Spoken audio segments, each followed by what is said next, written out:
Welcome to Brown Girl Unscripted. Super excited. Yes. Thank you so much for having me here today. I'm so excited to have you. Well, you guys must be confused. Hey, Unscripted fam. I'm Rucha. I'm the host of this podcast, Brown Girl Unscripted. Welcome to our channel. And today we are here with Pankti Patel. Doshi. That's okay. Close though. It's a good job thing. It's a different act. We can redo it. Wait, no, that's totally fine. I'm so sorry. Girl, that would have sounded better though. That's so funny. No, we can do it again. Okay, let's do it. Yeah. I can't believe everything we have left. Hello, Unscripted fam. Welcome to another episode of Brown Girl Unscripted.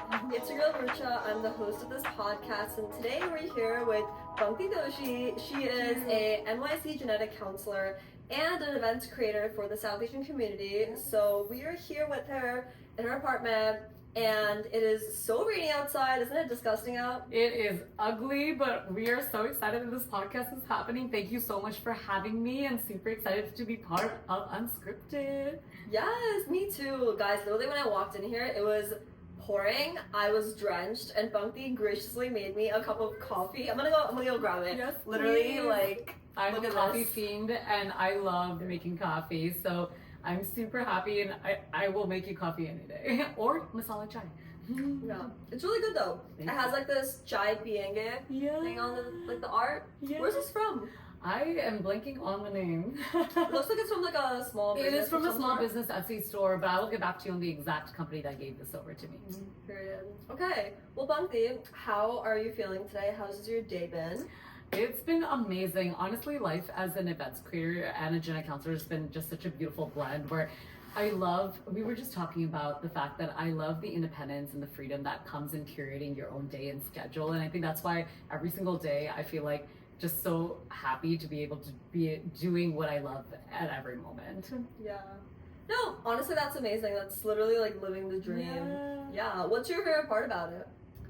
I would say my favorite part is every day I get to work on what I want to do, and I get to work with incredible, talented people just like you. And even the fact that I can, in the middle of the day, be able to work on a podcast with you and be a part of it, or schedule a meeting with someone that's running their own brand, or talking about an event that I'm gonna plan, which is what I did earlier today in January. So I think I just love the flexibility and the freedom and just find ways to build the community together. No, honestly, period. We Yeah. love like a do when you want, live, work. Yeah. I was gonna say something, I just forgot the rest of the sentence. You're good. But there has to be something that you don't like though. You know what I mean? Like Yeah. there's things I hate about entrepreneurship. So what are your things? Spill the tea. Yeah, I would say like the most challenging part is I literally love doing too much. I think one of the things I learned from 2024 in events is that I overcommitted. So I think next year, I think I'm gonna at least slow it down a little bit and just like pick and choose. I think this year I was just like, hey, I'm gonna try this full time right now and see if I can just go ham. And I think the lifestyle of late nights and throwing a lot of ragers, I think impacts kind of the sleep schedule and the health a little bit. But I think I try to recover and have a couple days of break, and like just having some me days really helps kind of reset my schedule. Yeah, sounds about right. I mean, like on paper, that definitely sounds like it's like the it girl lifestyle. You're making events, you're partying, and then repeat. Yeah. But it's interesting when you talk about it. You're like, oh my god. Yeah, it can be a little bit aggressive when it comes to just managing the schedule. Because I mean, I feel like if I'm throwing an event till 4 a.m., I'm not waking up till like 12 or 1. So I try to get my hours, but everything is kind of not on a consistent schedule. So I would say like managing the lifestyle with it is challenging at times. And I think also instead of also just throwing ragers, I think I'm getting really big into throwing intimate events that are a little bit more curated and focused. Examples would be like a chai and chocolate event where you're pairing masala chai with different types of South Asian chocolate brands. Or yes, I know, I love. You had that earlier this year, and right? Stay tuned for another one in January.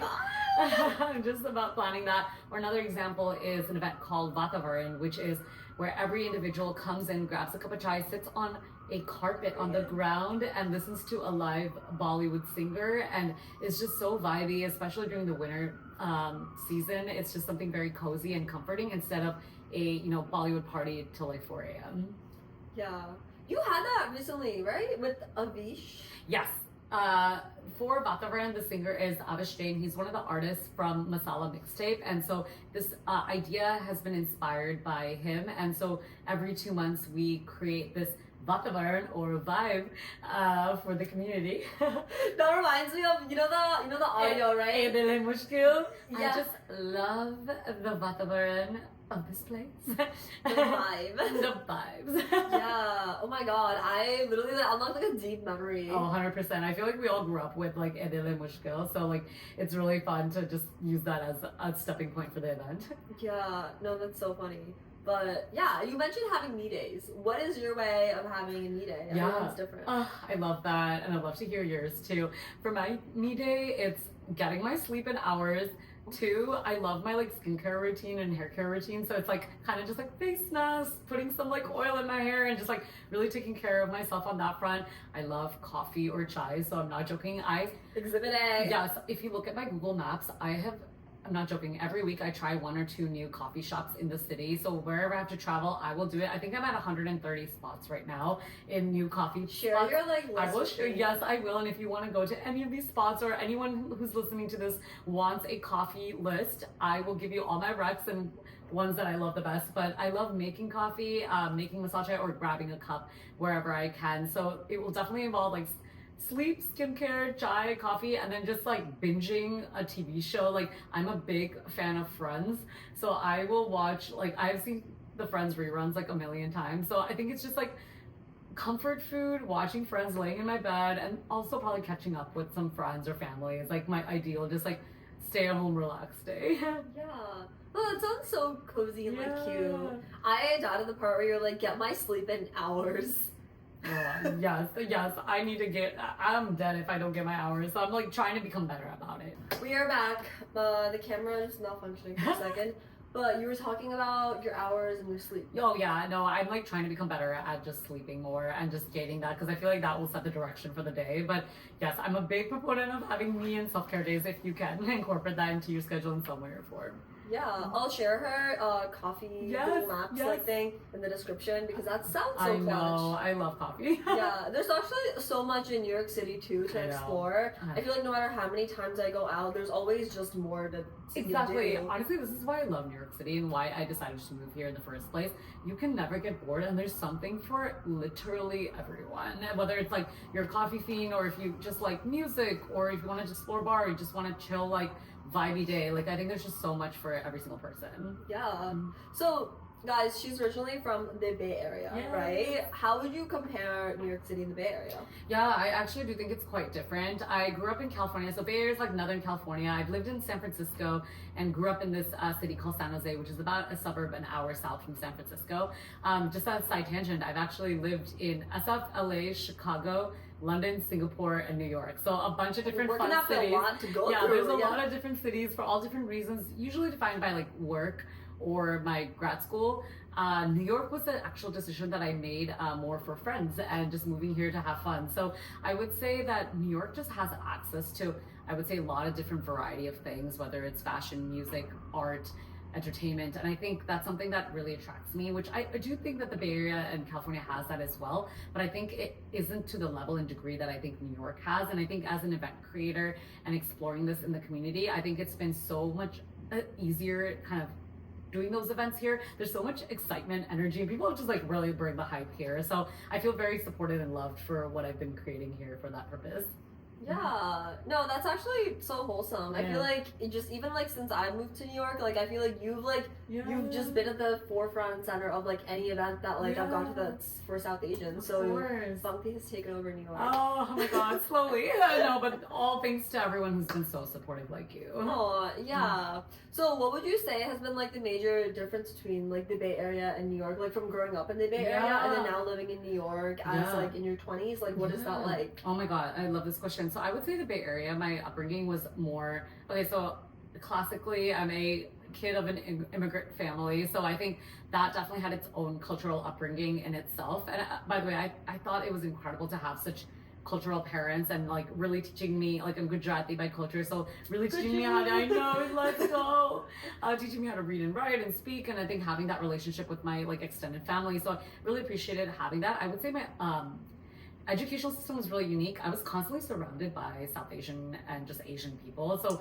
it's really, yeah, which I actually realized, like, wow, what a blessing. I never felt like embarrassed or worried about sharing my culture because it was so embraced in the educational system that I was, because we were constantly surrounded by that. Yeah, everyone's Indian. Everyone's exactly, and I think that was so like reassuring, and so it just felt like a community right from the beginning, whether it's the community I grew up with through family friends or the educational community. And then living in San Francisco, I would say it was a very exciting environment. I think for me, it's like if your best friends or your community is around you, you can make any city incredible. And I think I was so fortunate and lucky that I built some of my best friends in that community in San Francisco, so I had an incredible time. But I would say the access, like I was saying earlier, to different types of events, you know, and just having access to different types of food spots and culture, I just feel like the New York culture, it just embraces that a little bit more, and there's just more access to things like that. And a lot of the I think a lot of that has to do with the types of people and what attracts people to come to New York City as well. Honestly, New York City gives me the feeling of you can do anything you want in this world. Like, you are just like invincible. I would say San Francisco has a really high entrepreneurship and tech culture. And I think growing up with that business mindset really allowed me to be someone who is creating their own events company right now. And I was telling Richa earlier that I really want to start my own genetics company, which is my graduate school background. Yeah. No, that's actually so valid. Yeah. I feel like San Francisco and Silicon Valley providing you with that like background in like business, Absolutely. just like I guess like a lot of like hustle culture essentially, 100%, right? Because I feel like that it's very much like everyone is like insanely like fucking smart there. Oh my gosh. And then like coming here and then you can apply those skills to what you're doing. And then what you said about like being surrounded by Indian people growing up, I honestly can relate to that. I can relate to that. Yeah, like I feel like growing up in New Jersey, I feel it was like very much like lots of Indian people, lots of Asian people. So like I feel like when I hear stories about like people who grew up in like the Midwest, etc. I feel like I was like so like bubbled in. Where I almost felt like I was like, oh my god, like there's too many Indian people here. 100%. There was a lot, but then now I appreciate it because I'm just like I wasn't dealing with any of like the hardships that comes with being the only Indian person in a group. Oh, I think you said that like very accurately. I think there's this feeling of wow, I belong, and I think a lot of us are just looking to fit in, especially when you're so young. And so it's so nice that both of us had that type of upbringing. But I know that I never take it for granted because I know everyone grows up so differently and has such a different surrounding. So I agree. I feel so grateful to have that. Yeah. And then going off from that, like, how would you say that's like shaped you now and embracing like parts of your culture and like even just entrepreneurship? Like that's something that's like I would say like pretty taboo. Like, what's your relationship been like with that, and then navigating expectations when it comes to that? Yeah, no, I love entrepreneurship. A little side tangent is that I would say the biggest reason, along with the Bay Area, in influencing me to be an entrepreneur is also my dad. He moved to California to start companies, and so he's more in the wireless mobile technology space, so he's like a computer engineer. But I think watching that from such a young age was so inspiring. And you know, I also do think it's a very taboo topic to take risks like that, especially in that generation for my parents. So I think seeing that and seeing him just work so hard, be so ambitious, and then be able to create something of your own, that's I would say what motivates me to do what I'm doing today. I noticed in New York that there are a lot of South Asians and there's so much love for just community, and I noticed that there was a bit of a gap in terms of the consistency and the number of types of ways that we can uplift South Asian talent. And through my events, I am constantly searching for people to work with, brands to work with, and finding and giving them a platform so that I can help them achieve their dreams and then also uplift everyone around me. So that's genuinely what motivates me, and to bring that love in the community.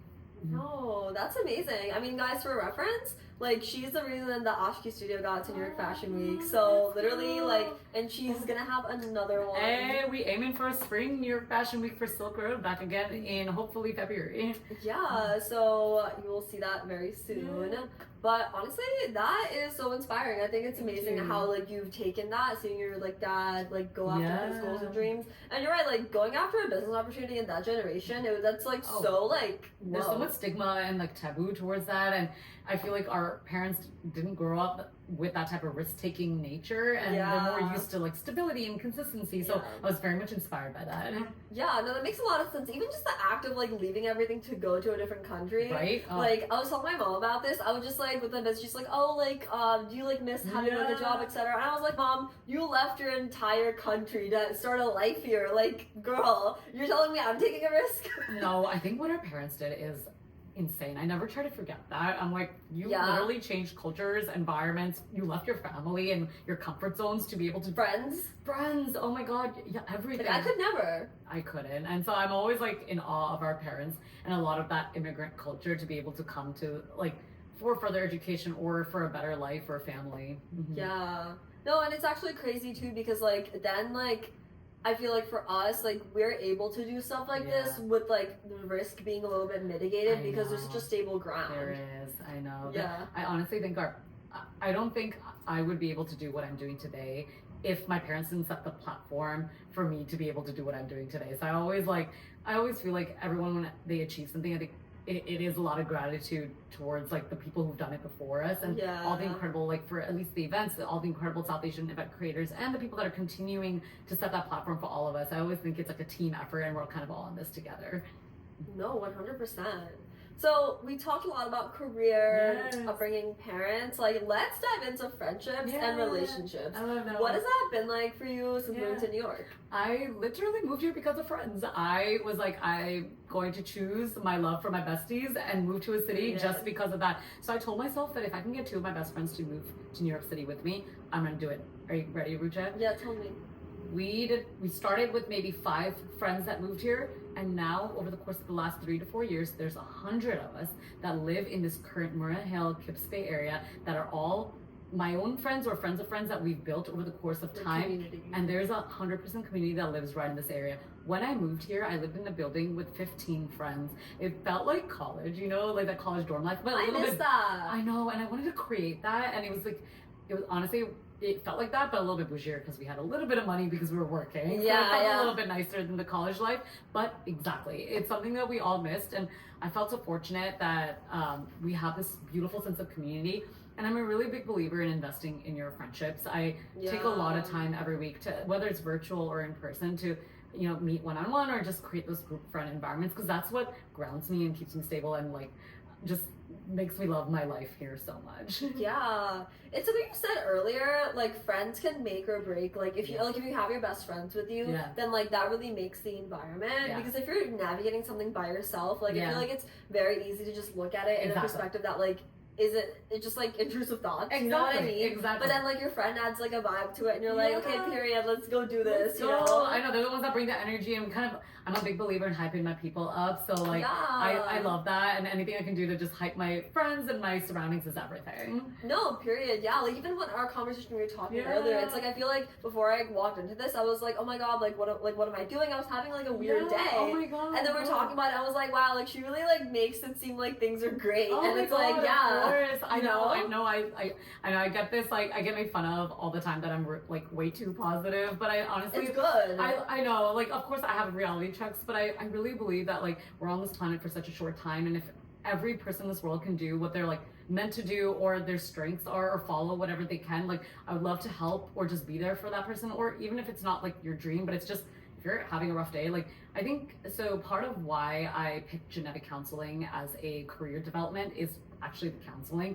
I love the concept of therapy. I love the concept of being there for people in ways that are best for them. And so I'm glad I found a career path in that. But whether it's friends or family, I just like love, like we can't do life alone. We can only do it when we're helping each other through it. And sometimes you're right, like days are tough and we kind of just need a little bit of push and a little bit of support or a hug or something that just makes the day more okay.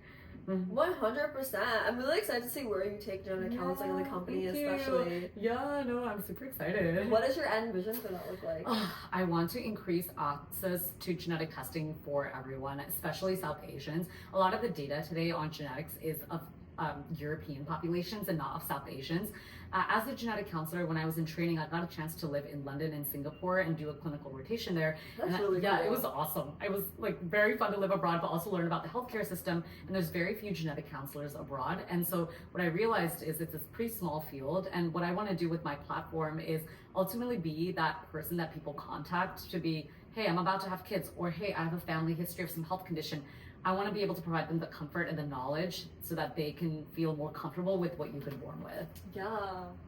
No, that's actually, I haven't heard of that too much. So it's really nice that like you want to create more access for that. Absolutely. And I think even what you were saying earlier, it's like with our generation, like we're not having kids until like a while. Yeah.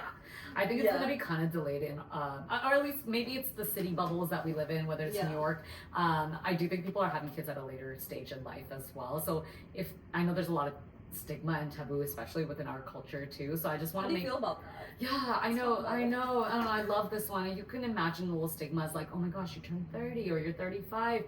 What does this mean? Should you freeze your eggs or what should you do? And I think there's a lot of, scary thoughts and conversations around that. And my whole job is like, hey, you're going to be fine. I'm going to create a space and environment for you to talk it out with me and tell me your fears, tell me your concerns. And sometimes I think it's like the scary data that you hear that like, oh my God, I won't get pregnant, or am I going to have a kid with a genetic problem? And I think there's a lot of misinformation online, especially I think many times you might have been informed to not Google things because Google's a really scary place. It really is. And I've done it myself too. And the WebMD searches. I know. And I always tell people like, it's okay. And of course your anxiety is going to get the best of you at times, but at the end of the day, like, I want to be that person to give you reassurance, calmness, and to be able to help people through those taboo stigmas or just like misinformation. Yeah, no, that's so real. Like literally what you said reminds me of like again WebMD, and like I remember this one time I had like a random red mark on my arm, and then WebMD convinced me I had skin cancer. There you go. The hell, like.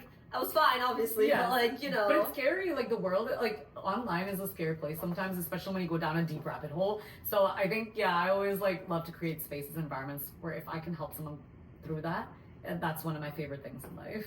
Yeah, no, that's actually so wholesome. And also with like the thing you said about like, you're going to be fine. I think there is a lot of taboo reassurance, stuff. Reassurance, because it's like, I think that it's okay to do things at any stage of life, and I think like with the trend of again maybe like you said it's our city bubbles because I do think that like places like New York City or like California, like just more like liberal like areas like have more like progressive thinkers where it's just like hey like I just want to focus on my life, find a person that's like the best fit for me, and then go for like kids when like I'm stable. Because I feel like I don't know, bringing a kid into the world is like really scary. It is. I mean, you're bringing life, and you want to make sure that you're able to provide for that next generation in the best way possible, like our parents did for ourselves. So you definitely want to make sure that you're like it's not just finances, but emotionally, mentally ready to be able to take that step.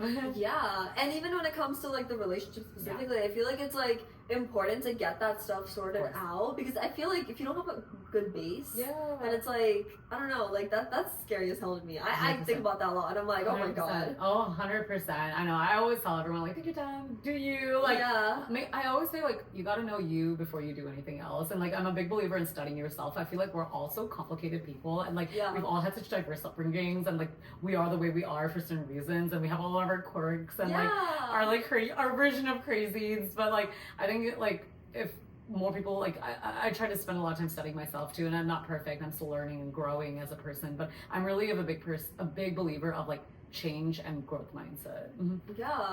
Well, since you've studied yourself so much, for you, like what has that been like in terms of like when like for you, what does it look like? When would you be wanting to have kids? That's such a great question in life, and like if you don't know, it's fine too. Honestly, like I would love to by like mid 30s. I think that's kind of an age range that I think makes most sense to me based on time. And I think I really liked that I spent the last like few years focusing on my career, focusing on my friendships, focusing on my relationships, especially my family. And I think like I just wanted to feel more grounded and feel independent as a person, because I never want to feel like I'm dependent on a partner or dependent on any other individual. Of course it's important to rely on people, especially when you're struggling or you just want to share things, but I think I wanted to feel like financially independent, or I wanted to feel like just secure as an individual person in society. And so I think the more comfortable I feel with myself, then I want to be able to, of course, be there for someone else, and then of course then be there for some kids. Yeah. No, that makes total sense. Yeah, I feel like that's like the natural progression. Yeah, but yeah, I feel like for me, it's like definitely. I don't know if I want kids. Yeah. But we'll see how it goes like down the line. Yeah, you never know. I feel like I just like I've never seen myself like having kids, and that's totally fine. I think it's such a I think sometimes we live in a culture where and I'm not sure if this has happened with you, but like we come from like different types of belief systems where you gotta have kids at this certain age, or like life, you won't feel complete in life without kids, and I'm completely in disagreement with that. I think anything you do in your life is a personal choice, and no one in this world should ever judge you because you have your own story and you never even need to explain it. I think at the end of the day, you're in charge of your life and what you want to create for yourself, and whatever you prioritize is what you want. And if kids is not for you, kids is not for you, and you have other interests and passions that you want to explore and create. I think earlier you were sharing how you were super excited to create maybe your own health tech company, or I think a lot of these things take priorities and energy, and I think it's really great. I'm a big believer of people should just do what they love, and honestly that's it. Go off vibes. No, seriously, go off the vibe is such a good way. Like I feel like even focusing on like your intuition, I think like especially as like women, like we have strong intuition, and I think it's like important to just like focus on that, especially when it comes to career decisions. Of course. Like I watch a lot of like entrepreneurship videos, and like if you look at any of like Steve Jobs, or like I mean, I've seen some Elon Musk, but right now it's a tricky topic. And it's like they always talk about intuition and like how in business decisions or just life decisions it's really important versus like only looking at like the facts or like the data points back behind it. And I think there's something true to that, because you're going towards your natural strengths. Absolutely. And I feel like that's a really important way to like navigate your life. I know we sometimes live in a culture where I do think we need to work on our weaknesses, but I'm a big believer of doubling down on your strengths. If you know yourself, or you like are gravitating towards this, or you're really enjoying it, then why not just like go for it and like experiment it and see what happens.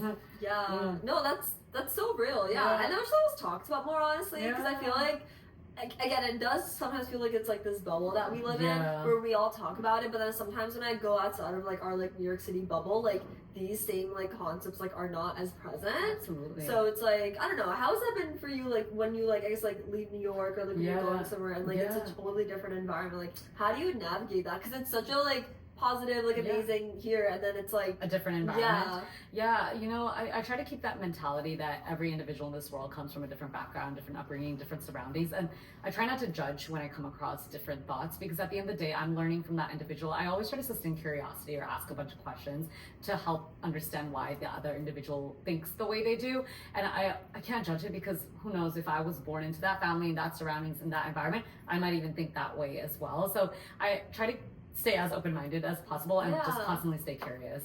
No, honestly, that's really the best way to go about it. I love the optimism. Well, we're coming to the end of the podcast episode, but one thing I like to ask at the end of each episode is, what is something that you wish that you could tell your younger self? Oh, I love this question.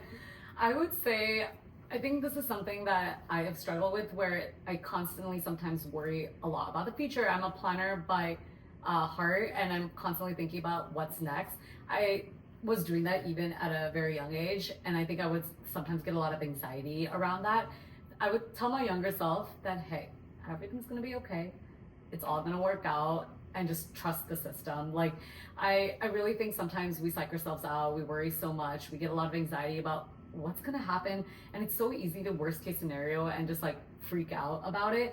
And so one thing that I've actually worked on over the course of time is, if there is something that I'm worried about, I actually played this game called the worst case scenario game, where I go back and forth with, like, if it's another individual, we kind of go back and forth and being like, okay, what's the worst that's gonna happen, and then we keep going until we run out of things. Because I think sometimes I remember back in grad school, we call it name it to tame it, where I think sometimes just vocalizing it and saying your fears out loud sometimes mitigates the anxiety, because you're at least like put it out there in the world. So I think it helps at least, like, hey, you're gonna be fine. I know it's scary, you've put it out there, and at least you know maybe this is something that could happen, but try not to fixate on it. And at the end of the day, I really do believe it. No matter what, I genuinely think everything's gonna be fine. Like you can wake up tomorrow and like you'll be okay.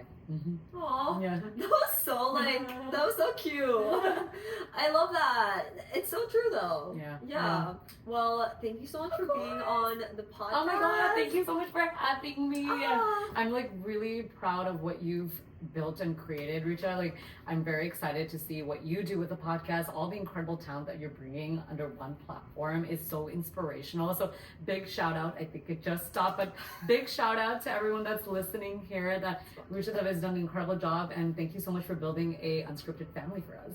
Oh my god. Well, that being said, I'll see you guys in the next episode. If you haven't already, make sure you hit that subscribe button and leave a review on what you thought about this podcast, because that's how we grow. Let's go. Bye. Wait, you're amazing. Really? You did such a great job. Thank you. You ask such great questions, and it's so natural. I can't believe I believed everything.